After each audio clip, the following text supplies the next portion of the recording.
नमस्कार दोस्तों, आप सभी का स्वागत है आपके अपने YouTube चैनल प्रवीण मैथ्स में।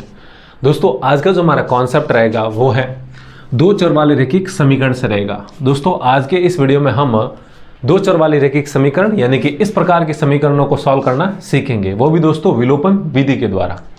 दोस्तों ये सब सीखने से पहले मैं आपको बता देता हूं कि यदि आप क्लास 10 के विद्यार्थी हैं या फिर क्लास 9 के, तो आज का ये वीडियो आपके लिए बहुत ही महत्वपूर्ण होने वाला है। क्योंकि दोस्तों इस प्रकार के सवाल आपकी चाहे बोर्ड के एग्जाम हो, चाहे अर्धवार्षिक हो, चाहे प्री बोर्ड हो या फिर कोई भी टेस्ट हो, उनमें दोस्तों ऐसे सवाल 3 नंबर या 4 नंबर के हर बार पूछे जाते हैं। तो दोस्तों ये सब सीखने के लिए इस वीडियो को पूरा जरूर देखिएगा, क्योंकि दोस्तों मैं आपको बिल्कुल बेसिक और बिल्कुल जीरो लेवल से सिखाऊंगा। तो चलिए दोस्तों हमारे सवाल की ओर। सवाल क्या है, x + y = 5 और 2x - 3y = 4 है। यहाँ पर देख सकते हैं आप, हमको दो समीकरणें दी गई हैं और दोनों में देखिए दो चर है, x और y है। अब इन दोनों समीकरणों को आपस में सॉल्व करना है, मतलब यहाँ पर जो ये वेरिएबल्स है ना x और y, इनके मान निकालना है।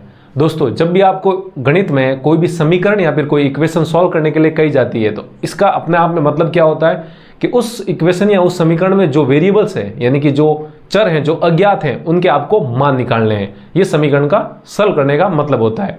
तो यहाँ पर भी इन दोनों समीकरण में x और y चर हैं, तो इनको सॉल्व करने का मतलब x और y का मान निकालना है। ठीक है, देखिए दोस्तों हम मान विलोपन विधि के द्वारा निकालते हैं। तो देखिए इस विलोपन विधि में जो ये विलोपन नाम लिखा हुआ है, इस विलोपन का मतलब क्या होता है दोस्तों, गायब, यानी कि विलुप्त हो जाना। विलोपन विलोप हो जाना, ठीक है नहीं, विलुप्त हो जाना, गायब हो जाना। तो हम क्या करेंगे दोस्तों, इन दोनों समीकरणों में से किसी एक चर को विलुप्त कर लेंगे या किसी एक चर का विलोप कर लेंगे, गायब कर लेंगे। क्योंकि दोस्तों हम जानते हैं कि अगर हमारे पास समीकरण में एक चर हो, जैसे मान लीजिए ये समीकरण दी गई है x + 2 = 4 है, इसको सॉल्व करना आसान है क्योंकि हम जानते हैं एक चर से एक चर वाली रैखिक समीकरण को सॉल्व करना आसान है। यहाँ पर +2 है, इसको उधर भेज देंगे तो यहाँ से 4 - 2 हो जाएगा, तो यहाँ से x बराबर कितना हो जाएगा, 2 आ जाएगा। इस प्रकार हम पक्षांतरण करके यहाँ पर दोनों तरफ समान बदलाव करके समीकरण को सॉल्व कर सकते हैं, जब समीकरण में एक ही चर हो या एक ही वेरिएबल हो। तो यहाँ पर भी हम क्या करेंगे, विलोमीकरण में से भी हम क्या करेंगे दोस्तों, किसी एक चर का विलोप कर लेंगे और फिर उसको इसी प्रकार से दोस्तों सॉल्व कर लेंगे। ठीक है नहीं, तो देखिए किस प्रकार करते हैं, ध्यान दीजिए। देखिए अब हमें इन दोनों समीकरणों को आपस में सॉल्व करके किसी एक चर को गायब करना है। तो ये कैसे हो सकता है, यानी कि विलोप, एक चर का विलोप कैसे हो सकता है। तो हम दोस्तों या तो दोनों समीकरणों को आपस में जोड़ देंगे या फिर दोनों समीकरणों को आपस में घटा देंगे। देखिए जैसे ये x है नहीं, अगर ये भी x हो जाए, यहाँ पर ये 2x है, ये 2x हो जाए, तो आपस में घटाएंगे तो 2x - 2x 0, यानी कि x का पद घट जाएगा, x कट जाएगा, गायब हो जाएगा। यहाँ फिर दोस्तों इसका गुणांक कितना, -3 है, इसका गुणांक अगर +3 हो जाए तो +3 और -3 जब आपस में जोड़ेंगे तो दोस्तों 0 हो जाएगा, कट जाएगा। ठीक है नहीं, तो हम क्या करेंगे, सबसे पहले इन दोनों समीकरणों को जोड़ने और घटाने से पहले जिस चर को गायब करना है उस चर के गुणांक हम समान बनाते हैं। अभी मैंने आपको बताया नहीं कि भाई अगर ये x है और ये 2x है, जोड़ेंगे तो 3x होगा, और अगर घटाएंगे तो 2x - x करो या x - 2x करो, x आएगा, x गायब नहीं होगा। तो गायब करने के लिए हमें चरों में से किस, ये जो दो चर दिए गए नहीं, इनमें जिस चर को आपको गायब करना है उस चर के गुणांक समान कर दीजिए। तो हम क्या करेंगे, इस y को गायब करेंगे। तो मैं क्या कर देता हूं, यहां पर इस समीकरण का नाम दे देता हूं समीकरण नंबर 1 और इसका नाम देता हूं समीकरण नंबर 2। इसमें y का गुणांक -3 है, इसमें कुछ नहीं है, मतलब दोस्तों +1 है। तो 1 को 3 बनाने के लिए हम क्या करेंगे, 3 से गुणा कर देंगे। तो मैं यहां पर लिख रहा हूं दोस्तों समीकरण 1 को 3 से गुणा करने पर, ये 3 ऐसे बना देता हूं, 3 से गुणा करने पर, ठीक है नहीं, गुणा करने पर। तो 3 से गुणा करेंगे समीकरण को, तो समीकरण में जो ये बायां पक्ष है नहीं बराबर के, ये भी 3 से गुणा होगा, और ये जो दायां पक्ष है ये भी 3 से गुणा होगा। कहने का मतलब 3 गुणा होगा x + y से, इसके बाएं पक्ष में यही था, बराबर 5 गुणा होगा 3 से, 3 से गुणा कर रहे हैं।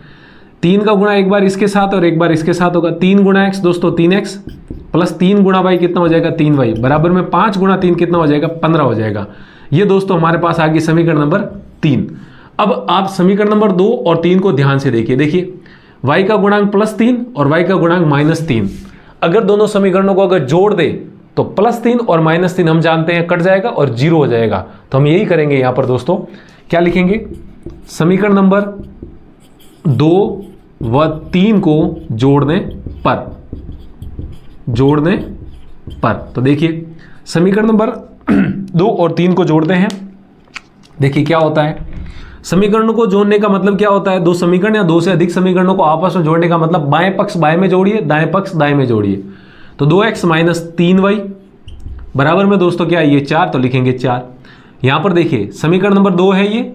अब समीकरण नंबर 3, तो इसी के नीचे लिखिए 3x प्लस 3y बराबर में दोस्तों कितना है, 15 है। ठीक है, और इनको अब हम यहाँ पर क्या करेंगे, जोड़ेंगे। ठीक है, साइड में देखिए मैं यहाँ पर जोड़ता हूँ इसी को। देखिए 2x और 3x जोड़ना है तो प्लस, तो 2x और 3x कितना हो जाएगा दोस्तों, 5x। तो यहाँ पर लिखेंगे 5x, ये प्लस का 3y और ये माइनस का 3y आपस में दोस्तों क्या हो जाएंगे, कट जाएंगे, 0 हो जाएगा।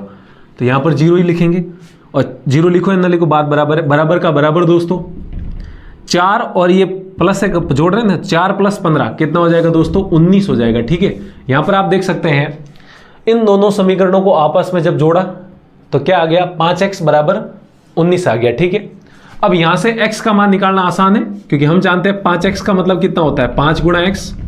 तो ये गुणा में 5 है, इधर जाएगा तो भाग में, पक्षांतरण करेंगे, x बराबर कितना आ जाएगा दोस्तों, 19/5 आ जाएगा। और यही दोस्तों x का यहां पर मान है। शुरुआत में हमें क्या करना था, इन दोनों समीकरणों को सॉल्व करके x और y के मान निकालने थे ना दोस्तों, यही तो था इनका मतलब, सॉल्व करने का मतलब। तो x का मान हमारे पास आ गया 19/5। अब दोस्तों हमें y का मान निकालना है। अब y का मान कैसे निकाले, तो देखिए दोस्तों, जो आपके पास ये जो x का मान आया है नहीं, इसको चाहे आप समीकरण नंबर 1 में, चाहे समीकरण नंबर 2 में, चाहे समीकरण नंबर 3 में प्रतिस्थापित कर दीजिए, यानी कि x का मान उठा के इसमें रख दीजिए, वहां से आपको y का मान निकल जाएगा। अब 1 में रखे, 2 में रखे, 3 में रखे, इससे दोस्तों कोई फर्क नहीं पड़ता है। लेकिन आपकी गणना या फिर आपकी कैलकुलेशन आसान, समय बचाने के लिए आप हमेशा दोस्तों उस समीकरण में रखिए जिसमें गुणांक है नहीं चरों के, वो छोटी छोटी संख्या, यानी कि समीकरण जो दिखने में आसान हो। यहां पर आप देख सकते हैं समीकरण नंबर 1 बहुत ही आसान समीकरण है, यहां पर 1 गुणांक है, यहां पर 1 गुणांक है, तो आसान है। तो हम क्या करेंगे, इस x का मान इसी में रखेंगे, इसमें नहीं रखेंगे, क्योंकि अगर x का मान इसमें रखा तो आप देख सकते हैं पहले 2 से गुणा करना है, फिर पक्षांतरण, फिर ये 3 गुणा में भाग में देना है, तो थोड़ा जटिल है। यहां पर भी यही है, सेम टू सेम। तो इन दोनों में ना रखें, हम इसमें रखेंगे, यहां पर सीधा पक्षांतरण ही करना पड़ेगा। तो x प्लस वाई बराबर 5 है, x का मान 19/5, तो यहां पर लिखेंगे x बराबर 19/5 समीकरण नंबर 1 में रखने पर। ठीक है नहीं, समीकरण नंबर 1 में रखने पर यह x प्लस वाई बराबर 5, तो x का मान है 19/5, यहां पर लिखेंगे 19/5 प्लस, देखिए दोस्तों y है, 1 y या फिर y एक ही बात है, ऐसा ही लिखेंगे, बराबर में कितना है, 5 है। ठीक है, अब हमें y का मान निकालना है, तो ये 19/5 बराबर के इस तरफ है, वो भी दोस्तों किसका है, प्लस का, तो इसका पक्षांतरण करेंगे, इधर चला जाएगा, तो यहां पर बचेगा y, तो लिखेंगे y बराबर 5। ये प्लस का है, उधर जाते ही माइनस का, तो लिखेंगे -19/5। अब इसको दोस्तों आपस में सॉल्व करते, देखिए 5 को 5 से गुणा करेंगे, 25, 25 माइनस 19 कितना हो जाएगा दोस्तों, 6, और बट्टा में कितना आ जाएगा, 5, और यही क्या है दोस्तों, y का मान है। तो आप देख सकते हैं ये आ गया हमारे पास x का मान, और ये आ गया हमारे पास y का मान। ये दोनों मान दोस्तों इन दोनों समीकरणों को आपस में सेटिस्फाइड या दोनों संतुष्ट करते हैं। आप चाहे x और y दोनों के मान इन दोनों में रख के चेक कर लीजिए। ठीक है नहीं, तो इस प्रकार दोस्तों जब भी आपको दो चर वाली रैखिक समीकरण दी जाती हैं, विलोपन विधि के द्वारा दोस्तों सॉल्व करना है। आप देख सकते हैं इस प्रकार, विलोपन का मतलब मैंने आपको समझाया, विलोपन विधि में जो विलोपन है इसका मतलब विलुप्त यानी कि गायब कर देना। अब गायब मतलब इन दोनों समीकरण में से किसी, जो ये दोनों समीकरण है इनमें 2 चर है नहीं, आप देखिए नहीं क्या नाम है ऊपर ही ऊपर, 2 चर वाले, तो ये जो 2 चर दिए हुए हैं x y, या फिर इसकी जगह कोई और भी दे सकता है, उन दोनों में से किसी एक चर को गायब करना है आपको। विलोपन का मतलब इसमें ये है, कैसे, या तो दोनों समीकरणों को जोड़ दो या फिर दोनों समीकरणों को घटा दो। लेकिन उससे पहले दोस्तों मैंने आपको क्या कहा, किसी एक चर के गुणांक आपको समान करने हैं, जिस चर को आपको गायब या जिस चर को हटाना है। इस सवाल में हमने y को गायब किया क्योंकि हमें y को हटाना था, तो y के गुणांक समान कर दिए।